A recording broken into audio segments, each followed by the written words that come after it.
नमस्कार, रेडियो पाठशालामा तपाईलाई हार्दिक स्वागत छ। रेडियो पाठशाला मकवानपुरको नमुना विद्यालय आधुनिक राष्ट्रिय माध्यमिक विद्यालय संघको सहकार्यमा रेडियो सन्देश 106.9 मेगाहर्जले तयार पारेको हो। तपाई रेडियो पाठशाला, रेडियो सन्देश 106.9 मेगाहर्ज, अनलाइनमा रेडियो सन्देश.com, मोबाइल एप्लिकेशनमा रेडियो सन्देश र रेडियो सन्देश 106.9 मेगाहर्जको फेसबुक पेज र युट्युब च्यानल सन्देश अनलाइन टिभी मार्फत एकैसाथ सुन्न सक्नुहुनेछ।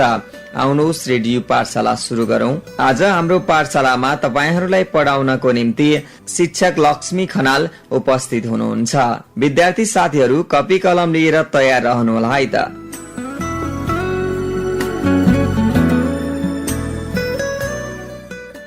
भाइ बहिनीहरू, हामीले योभन्दा अगाडिको कक्षाहरूमा एकाइ एकको पाठ 1 पूरा गरिसकेका छौं। त्यस सम्बन्धी छलफल गरिसकेका छौं। त्यसबाट तिमीहरूले कति सिक्यौ, के सिक्यौ, त्यसको बारेमा केही क्वेशनहरू छन् बुकमा, त्यो बुकमा हेरेर क्वेशनको एन्सरहरू पनि लेख्ने कोसिस गर। भोलि पर्सि विद्यालय खुलेपछि तिमीहरूले सबैले आफ्नो शिक्षकलाई चाहिँ एन्सर चेक गर्न दिनु पर्दछ।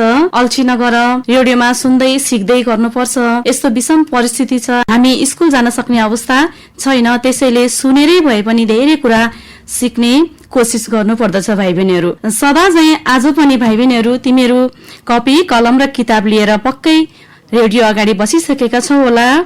नलिएको भए फेरि तिमीहरू कपी कलम र किताब लिएर मात्रै रेडियो अगाडि बस। भाइ बहिनीहरू, हामीले एकाइ एकको पाठ 2 हिजोको कक्षामा सुरुवात गरेका थियौं। एकाइ एकको पाठ 2 मा छ मानव विकास सूचकाङ्क र नेपाल। मानव विकास सूचकाङ्क र नेपालमा मैले अस्ति तिमीहरूलाई सक्षमताहरू सुनाइसकेको छु।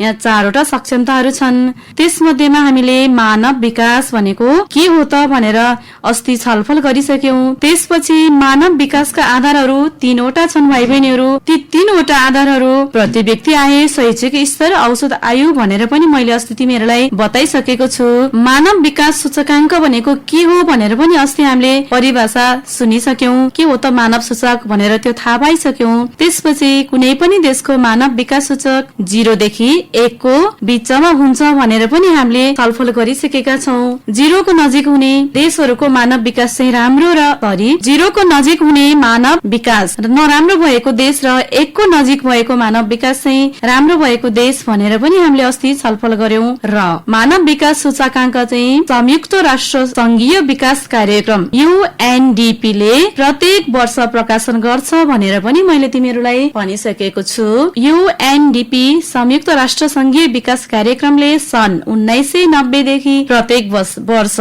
विश्वका सम्पूर्ण देशहरूको मानव विकास सूचकाङ्क प्रकाशन गर्न थालेको हो। विश्वको सम्पूर्ण देशहरूको मानव विकास UNDP ले प्रत्येक वर्ष प्रकाशन गरिसकेपछि कुन देश राम्रो मानव विकास भएको देश हो, कुन देशको मानव विकासको अवस्था कमजोर छ भनेर हामीले थाहा पाउनेछौँ भाइ बहिनीहरू। अब यो मानव विकास सूचक प्रकाशन गर्दा UNDP ले चाहिँ अति उच्च मानव विकास, उच्च मानव विकास, मध्यम मानव विकास र न्यून मानव विकास गरी 4 प्रकारमा विभाजन गरेको छ।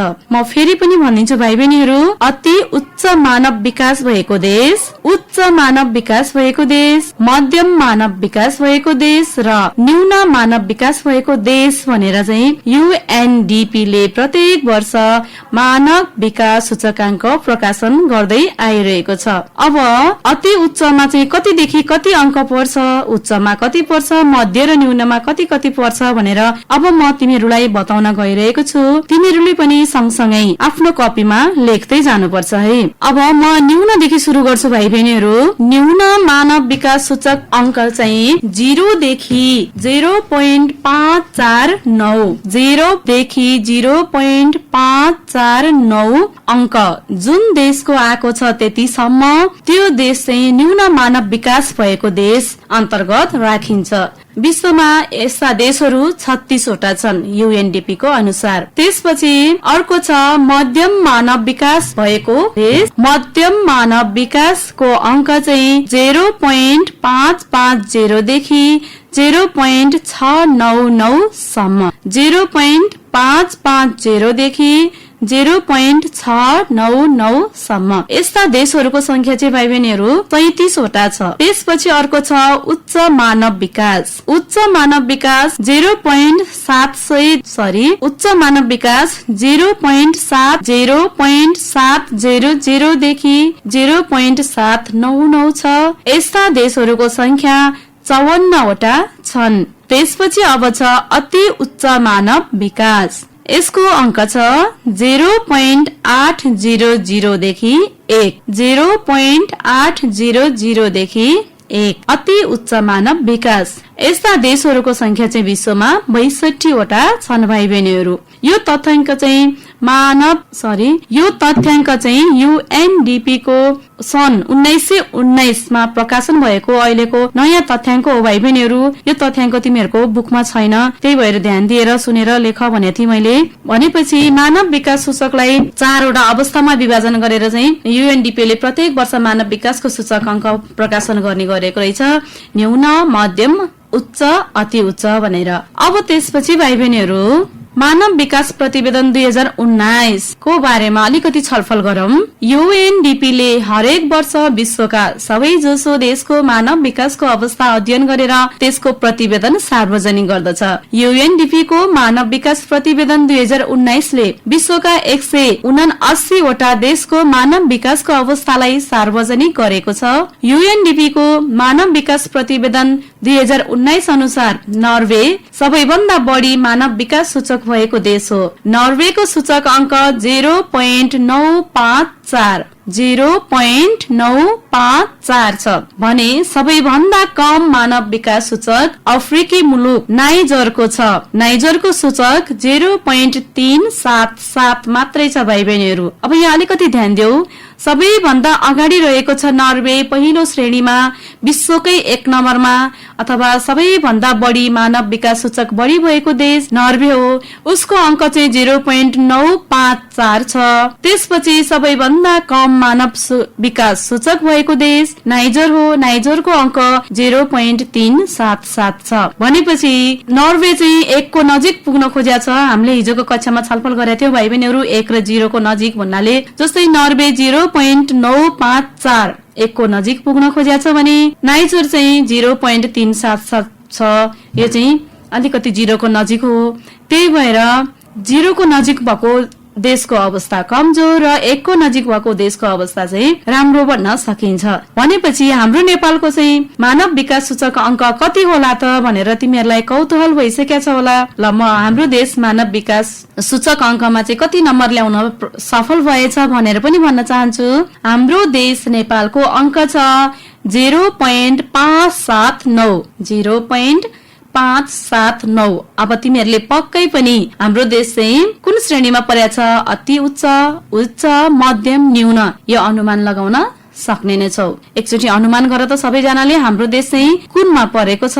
हो, हाम्रो देश मध्यम मानव विकास भएको देशमा परेको छ। अब हामी मानव विकास सूचक उच्च भएका र न्यून भएका केही देशहरूको बारेमा छलफल गर्नेछौँ। मानव विकास उच्च भएका देशहरू कुन कुन रहेछन्, तिनीहरूले कति कति अंक प्राप्त गरेका रहेछन् भनेर म भन्न गइरहेको छु भाइ बहिनीहरू। मानव विकास उच्च भन्नाले अति उच्च भएका 10 वटा देशहरूको नाम भन्छु म तिमीहरूलाई, ध्यान दिएर सुन र कपीमा पनि लेख्दै गर। जस्तै 1 नम्बरमा नर्वे, अघि मैले भनिहाले। 2 नम्बरमा स्विजरल्याण्ड, 3 नम्बरमा आयरल्याण्ड, 4 नम्बरमा Germany, 5 Hong Kong, 6 Australia, 7 Iceland, 8 Sweden, 9 Singapore र 10 नेदरल्याण्ड। भनेपछि अघि हामीले अति उच्च मानव विकास सूचक भएका 62 वटा देश भनेर भनेका थियौं। मैले चाहिँ यहाँ 10 वटा मात्रै बताए भाइ बहिनीहरू। अरु हामीले गुगल सर्च गरेर खोज्न सक्छौ, तिमीहरूले सजिलै खोज्न सक्छौ, त्यसबाट पनि पत्ता लगाउन सक्छौ। भनेपछि नर्वेको अंक त मैले तिमीहरूलाई अघि भनिहाले, 0.954 अंक प्राप्त गरी नर्वे मानव विकासको पहिलो श्रेणीमा परेको छ। त्यसपछि दोस्रो श्रेणीमा छ स्विजरल्याण्ड, उसको अंक छ 0.946। त्यसपछि तेस्रो स्थान हासिल गरेको छ आयरल्याण्डले, उसको अंक छ 0.942। र चौथो नम्बरमा चाहिँ 2वटा देश परेका छन् भाइ बहिनीहरू। ती दुवै देशको अंक चाहिँ बराबरी भएको कारणले 2वटा देश चौथो स्थानमा परेका छन्, जर्मनी र हङकङ। जर्मनीले पनि 0.939 अंक ल्याएको छ भने हङकङको पनि 0.939 नै छ अंक। यी दुवै देशहरू चौथो स्थानमा पर्दछन्। त्यसपछि अस्ट्रेलिया, आइसल्याण्ड दुईटा देशहरूले पनि बराबरी अंक ल्याएका छन्, 0.938 र 0.938 बराबरी अंक छ। यी देशहरूको स्थान पनि दुवैको छैटौं स्थान रहेको छ भाइ बहिनीहरू। त्यसपछि अर्को देश छ स्विडेन। स्विडेनको अंक छ 0.937। यति अंक प्राप्त गरी 8औं स्थान हासिल गरेको छ मानव विकास सूचकमा। त्यसपछि सिंगापुरको अंक छ भाइ बहिनीहरू 0.935। सिंगापुर 9औं स्थान हासिल गर्न सफल भएको छ। त्यसपछि छ 10 नम्बरमा नेदरल्याण्ड्सले 0.933 अंक प्राप्त गरी 10औं स्थान हासिल गर्न सफल भएको छ। र भाइ बहिनीहरू विश्वका पहिलो, दोस्रो, तेस्रो, चौथो, पाँचौं, छैटौं, सातौं, आठौं, 9औं, 10औं गरेर चाहिँ 10 स्थानसम्म हासिल गर्ने विकसित देशहरूको अथवा मानव विकास सूचक अति उच्च भएको देशहरूको बारेमा छलफल गर्यौं हामीले। यो तिमीहरूले यसको बारेमा केही कुरा थाहा पाइहाल्यौ। त्यसपछि अब म तिमीहरूलाई न्यून मानव विकास भएका देशहरूको बारेमा पनि बताउन गइरहेको छु। न्यून मानव विकास हुने सबैभन्दा न्यून हुने अघि पनि मैले भने नाइजरको अंक चाहिँ 0.377 छ। त्यसपछि अर्को छ सेन्ट्रल अफ्रिकन रिपब्लिक, त्यसको अंक 0.381 छ र उसको स्थान चाहिँ 188औं छ भने नाइजरको चाहिँ 189औं। 1 नम्बरमा नर्वे पर्दछ भने 189औं अथवा सबैभन्दा कम मानव विकास सूचक भएको देश छ नाइजर। एकदमै कम अंक प्राप्त गरेको छ उसले चाहिँ। अनि त्यसपछि अर्को छ चाड पनि न्यून मानव विकास हुने देश हो। उसको अंक छ 0.401 श्रेणी छ 187औं। त्यसपछि दक्षिण सुडान 0.431 अंक भएर 186औं स्थान हासिल गरेको छ। त्यसपछि 5 नम्बरमा बुरुन्डी छ, यसको अंक 0.423 छ 185औं स्थान हासिल गरेको छ। र माली 0.427 छ, यसको श्रेणी छ 184औं। भनेपछि ल हेर त भाइ बहिनीहरू, यिनीहरू चाहिँ सबैभन्दा कम मानव विकास भएका देशहरू हुन्। अब उच्च मानव विकास भएका देश, न्यून मानव विकास भएका देशको बारेमा छलफल गरिसकेपछि सार्क राष्ट्रहरूको मानव विकास चाहिँ कस्तो होला त भनेर तिमीहरूलाई चाहिँ जिज्ञासा उत्पन्न भएको छ होला। अब म तिमीहरूलाई सार्क राष्ट्रहरूको मानव विकासको अवस्था कस्तो छ होला भनेर पनि बताउन गइरहेको छु। सार्क राष्ट्रहरूमा सबैभन्दा बढी मानव विकास अथवा राम्रो मानव विकास भएको देश कुन होला त तिमीहरूले अनुमान गर्न सक्छौ त? यो हामीले क्लास 9 मा पनि पढिसकेका छौ। तिमीहरूले कतिको जानकारी हासिल गरेका छौ भाइ बहिनीहरू? सबैभन्दा बढी मानव विकास सूचक भएको सार्क राष्ट्र चाहिँ श्रीलंका हो। श्रीलंकाको मानव विकास उच्च स्थानमा छ। त्यसपछि दोस्रो नम्बरमा छ मालदिप्सको पनि श्रेणी उच्च नै छ। त्यसपछि भारत, भुटान, बंगलादेश, नेपाल, पाकिस्तान मध्यम स्थानमा परेका छन् भने भाइ बहिनीहरू एकमात्र देश छ न्यून स्थान हासिल गरेको सार्क राष्ट्रमा। अफगानिस्तानको स्थान चाहिँ एकदमै न्यून छ। अफगानिस्तानमा मानव विकास सूचक असाध्यै कम छ भाइ बहिनीहरू। अब म तिमीहरूलाई सार्क राष्ट्रहरूमा कुन देशको अंक कति रहेछ र कतौं स्थान हासिल गर्न सफल भएका रहेछन् मानव विकास सूचकमा भनेर क्रमशः भन्दै जान्छु। तिमीहरूले कपीमा टिप्दै जाऊ भाइ बहिनीहरू। यो तिमीहरूको बुकमा छैन, तिमीहरूको बुकमा भए पनि पुरानो डाटा छ पहिलाको। त्यसपछि यो नयाँ डाटा हो, मैले तिमीहरूलाई आज भन्दै गरेको। यो चाहिँ सन् 1919 कै डाटा हो, त्यही भएर यो चाहिँ तिमीहरूले टिप्नु पर्छ। बुकमा छैन, अलिकति ध्यान दिएर सुनेर कपीमा टिप। 1 नम्बरमा श्रीलंका, सूचक अंक 0.780। श्रीलंकाको 0.780, 71औं स्थान, उच्च स्थान। 2 नम्बरमा छ मालदिप्स, अंक छ 0.719, 0.719, 104औं स्थान भए पनि उच्च। त्यसपछि 3 नम्बरमा छ भारत, अंक छ 0.647, 0.647, 129औं स्थान।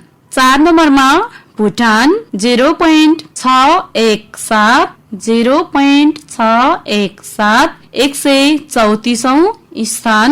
5 नम्बरमा बंगलादेश अंक 0.614 0.614 135औं स्थान। 6 नम्बरमा छ नेपाल 0.579 0.579 147औं स्थान।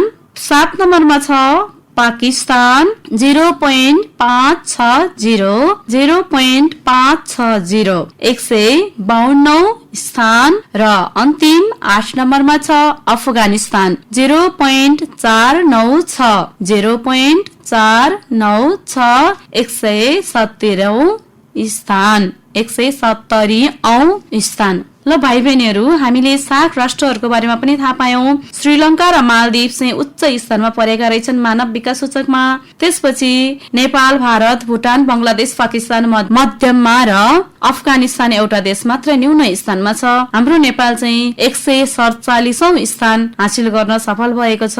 यो सम्बन्धी पनि हामीले जानकारी लिइहाल्यौं। अब अरू विश्वका केही देशहरूको बारेमा म अलिकति भन्न गइरहेको छु। जस्तै हामीले छिमेकी देश भारतको बारेमा कुरा गरिरहँदा चीनको चाहिँ कति होला भनेर तिमीहरूलाई चाहिँ कौतूहलता उत्पन्न हुनु स्वाभाविकै हो। ल म चीनको पनि तिमीहरूलाई अंक भन्न गइरहेको छु। जस्तै चीनको मानव विकास अंक छ 0.758 0.758 सूचक सहित 85औं स्थानमा छ चीन। त्यस्तै अमेरिका र बेलायत दुवै देश 0.920 अमेरिका र बेलायत दुवै देशको अंक 0.920 सूचक सहित 15 स्थानमा रहेका छन् भाइ बहिनीहरू। त्यसपछि रसिया विश्वको सबैभन्दा ठूलो देश, हामीलाई थाहा छँदैछ, उसको अंक चाहिँ कति रहेछ भन्दा 0.824 अंक सहित 49औं स्थानमा छ। एसियाको विकसित देश मानिने जापानको अंक छ 0.915 अंक सहित 19 स्थानमा छ भने कोरिया 0.906 अंक सहित 22औं स्थानमा छन्। यी देशहरूमा अति उच्चमा धेरै देशहरू परेका छन् भने कम उच्चमा चाहिँ अति उच्चमा पर्ने देशहरू, यी देशहरूमा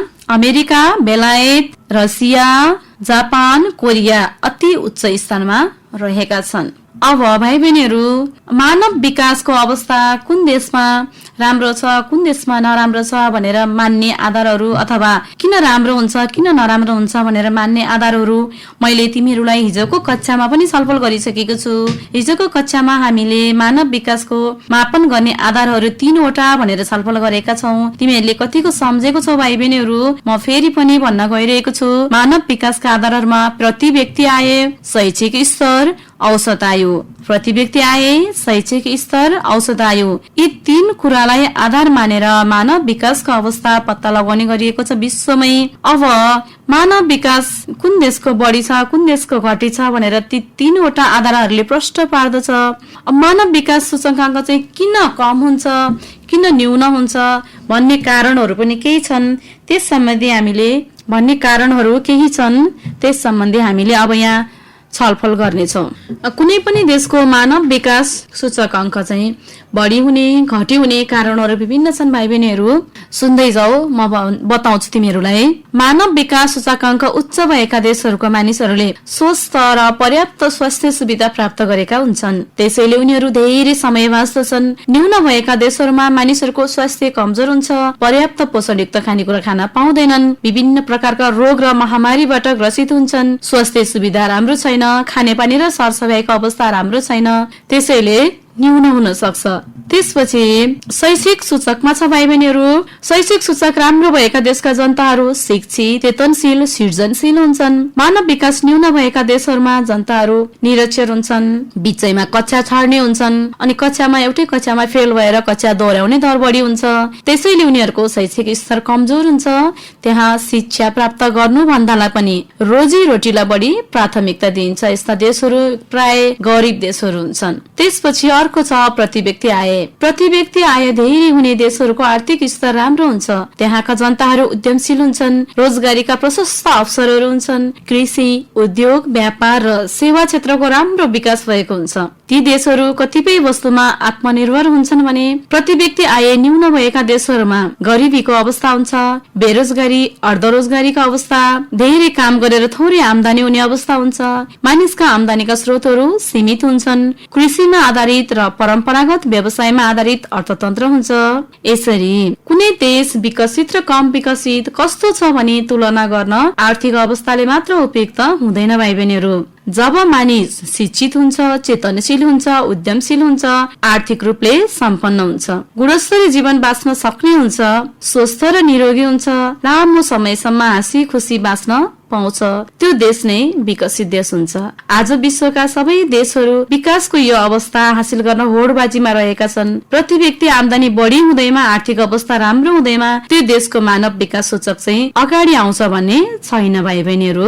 मानव विकास सूचकमा पछाडि पर्नुका केही कारणहरू छन्। त्यो कारणहरू चाहिँ म तिमीहरूलाई यहाँ बताउन गइरहेको छु। ती कारणहरू धेरै प्रकारका छन्। केही कारणहरू यहाँ छन्, सुन्दै जाऊ। राजनीतिक अस्थिरता, अशिक्षा, गृहयुद्ध भन्नाले देशभित्र हुने विभिन्न प्रकारका युद्धहरू, महामारी, भोकमरी, खडेरी, प्राकृतिक प्रकोप, जनतामा राष्ट्रियताको भावनाको अभाव, बौद्धिक पलायन, प्राकृतिक स्रोत तथा साधनहरूको उचित परिचालन गर्न नसक्नु हो। यस्तै धेरै कुराहरू छन्। तिमीहरूले यो आफै पनि लेख्न सक्छौ अथवा खोजी गरेर पनि लेख्न सक्छौ। अब मानव विकास सूचक, यसका आवश्यकताहरू के होलान् भन्ने विषयमा पनि छलफल गर्न गजाउँ है त एकैछिन। मानव विकास सूचकाङ्कका महत्व तथा आवश्यकताहरू। मानव विकासको अवस्था पहिचान गर्न, जस्तै कुनै पनि देशको मानव विकासको अवस्था कस्तो छ, न्यून छ कि उच्च स्थानमा छ कि मध्यम स्थानमा छ कि पहिचान गर्न सहज हुन्छ। अर्को छ मानव विकासमा सुधार गर्नुपर्ने क्षेत्रहरू निर्धारण गर्न हो। अघि नै मानव विकासमा कस्तो कस्तो अवस्था हुन्छ, जस्तै भोकमरी, अशिक्षा, विद्यालयमा कक्षा दोहोऱ्याउने प्रवृत्तिहरू भनेर मैले भनिरहेको छु। हो त्यस्ता कुरामा सुधार गर्नुपर्छ भनेर थाहा पाउनको लागि पनि यसको आवश्यकता पर्दछ। र अर्को छ भाइ बहिनीहरू, मानव विकासको अवस्था तुलना गर्न। कुनै पनि देशहरू बीच कुन देशको मानव विकासको अवस्था राम्रो छ, कुन देशको मानव विकासको अवस्था चाहिँ कमजोर छ भनेर ती दुई देश बीच तुलना गर्न पनि सहज हुन्छ। अर्को छ मानव विकासको अवस्थामा सुधार ल्याउन। जस्तै कुनै पनि देशको मानव विकास अङ्क धेरै थोरै भनेर प्राप्त गरिसकेपछि, थाहा पाइसकेपछि कमजोर मानव विकास भएको देशलाई वृद्धि गर्नको लागि के गर्नुपर्छ भनेर अवस्थामा सुधार ल्याउने उपायहरू प्रयोग गरी त्यसलाई सुधार ल्याउन र मानव विकासलाई राम्रो बनाउन सकिन्छ। अर्को छ भाइ बहिनीहरू, सरकारलाई विभिन्न नीति तथा कार्यक्रम तर्जुमा गर्न सहयोग पुर्याउँछ। जस्तै देशको मानव विकासको अवस्था कमजोर छ, कुन क्षेत्रमा चाहिँ एकदमै राम्रो अवस्था छैन, नराम्रो अवस्था छ भनेर सरकारलाई थाहा हुन्छ, जानकारी हुन्छ। जानकारी भइसकेपछि सरकारले विकास निर्माणको कार्यहरू गर्नको लागि विभिन्न नीति बनाउनलाई, कार्यक्रमहरू ल्याउनको लागि सहयोग पुग्छ। त्यस्तै देशमा आर्थिक तथा सामाजिक रूपमा पछाडि परेका जात जाति समुदाय पहिचान गरी प्राथमिकतामा राख्न मानव विकास सूचकाङ्कको आवश्यकता पर्दछ। त्यसपछि अब भाइ बहिनीहरू, हाम्रो नेपालको मानव विकास सूचक चाहिँ किन कमी भयो, किन कम हुने कारण के रहेछन् भन्ने कुरामा हामी छलफल गरौँ। हुन त कम भनेर न्यून स्तरमा त छैन, हाम्रो नेपालको मानव विकास सूचक चाहिँ मध्यम स्तरमा छ। तैपनि योभन्दा अझै राम्रो भयो भने अझै धेरै राम्रो हुन्थ्यो। अब मानव विकास सूचक कम हुने कारणहरू म बताउँदैछु नेपालको बारेमा। प्रति व्यक्ति आय कम हुनु 1 नम्बरमा। नेपालको प्रति व्यक्ति आयको बारेमा हामी अब छलफल गरौँ है। UNDP को मानव विकास प्रतिवेदन 2019 अनुसार सबैभन्दा बढी प्रति व्यक्ति आय ल्याटिस्ट्राइनको 79,732 अमेरिकी डलर छ। सुन है भाइ बहिनीहरू, ल्याटिस्ट्राइन भन्ने चाहिँ युरोपियन एउटा कन्ट्री हो। यो चाहिँ अलिक सानो एरिया भएको कन्ट्री हो। तैपनि यो कन्ट्रीको चाहिँ प्रति व्यक्ति आय 79,732 अमेरिकी डलर र यसको चाहिँ मानव विकासको श्रेणी 18औं स्थानमा छ। त्यसपछि सबैभन्दा कम प्रति व्यक्ति आय बुरुन्डीको छ 660 अमेरिकी डलर। अब यो दुईटा तुलना गरौँ त भाइ बहिनीहरू, जस्तै ल्याटिस्ट्राइनको चाहिँ 49,732 अमेरिकी डलर अनि बुरन्डीको चाहिँ 660 अमेरिकी डलर। ल हेर त भाइ बहिनीहरू, यो दुईटामा यति धेरै फरक छ। अनि हाम्रो देश नेपालको प्रति व्यक्ति आए 2,748 अमेरिकी डलर मात्रै छ भाइ बहिनीहरू। भनेपछि हाम्रो मानव विकास सूचकमा पहिलो नम्बरमा पर्ने देश नर्वे हो। तर प्रति व्यक्ति आय चाहिँ ल्याटिस्ट्राइनको बढी रहेछ।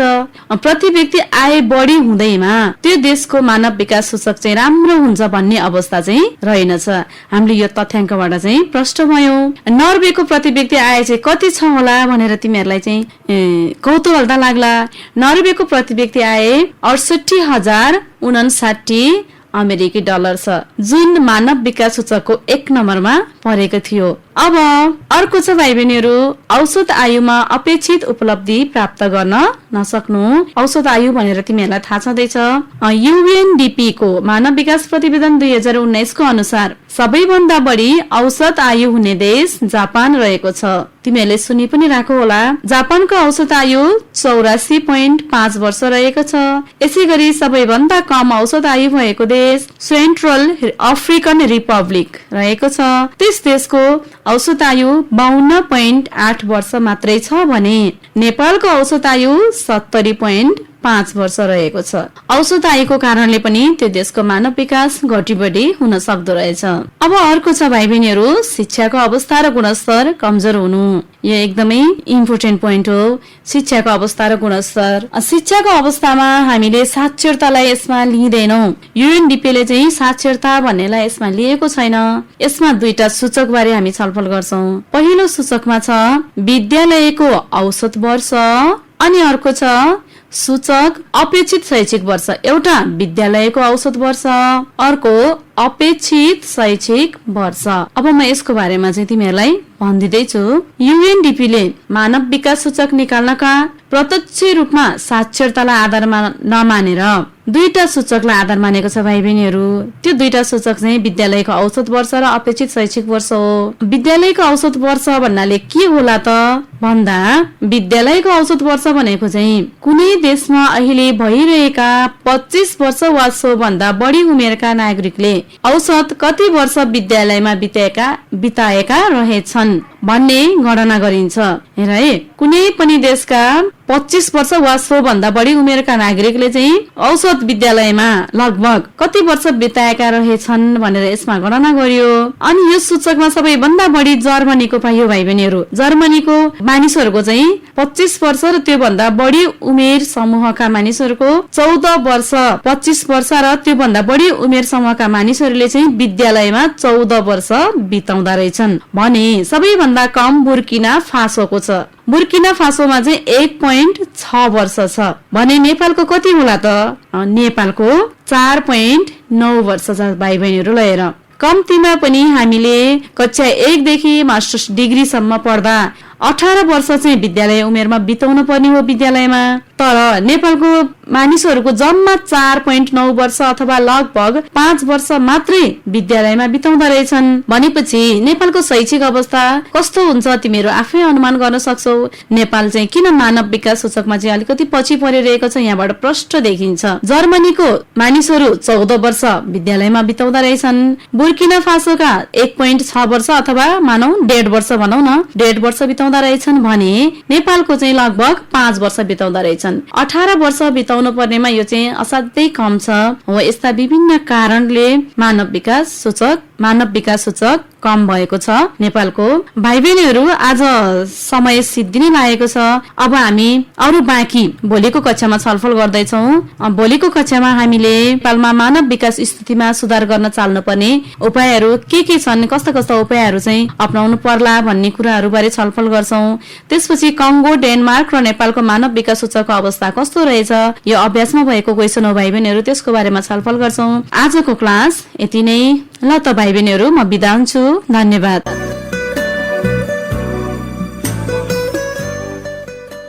हवस् त विद्यार्थी श्रोता, आजलाई रेडियो पाठशाला यति नै। भोलि फेरि अर्को पाठशाला लिएर आउने नै छौं। रेडियो पाठशाला तयार गर्न सहयोग गर्नुहुने विद्यालय र रेडियो सन्देश 106.9 मेगाहर्ज को प्रविधि तर्फबाट सहयोग गर्नुहुने साथी सुरेश गुरुङलाई धन्यवाद। रेडियो पाठशालाको सम्पूर्ण युनिट बिदा हुन्छौं। नमस्कार।